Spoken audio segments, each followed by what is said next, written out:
Daddy guest ఇంకా ఇక్కడే ఉన్నారా? ఏదో ప్రాబ్లం అనిపిస్తోంది. డాడీ చాలా టెన్షన్ గా ఉన్నారు. బహుశా ఆయనకి ఆఫీస్ లో ఏదైనా ప్రాబ్లం అయి ఉంటుంది. మీరు నన్ను ఎంత కన్విన్స్ చేసినా సరే నేను మాత్రం ఈసారి కాంప్రమైజ్ అవ్వను, అంతే. మీ ఫీలింగ్స్ నేను అర్థం చేసుకోగలను. ప్రెసిడెంట్ గారి మాటల్ని మీరు పట్టించుకోకూడదు. దయచేసి నా మాట వినండి, మీ మంచికే చెబుతున్నాను.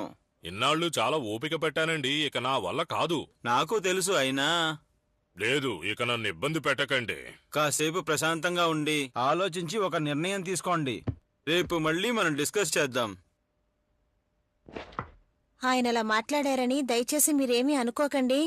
పర్వాలేదమ్మా, ఇందులో ఆయన తప్పేమీ లేదు. మీరైనా కాస్త ఎలాగోలాగా ఆయనకి నచ్చ చెప్పండి అమ్మా. ఇందులో మీ తప్పేమీ లేదని చీఫ్ అన్నారు.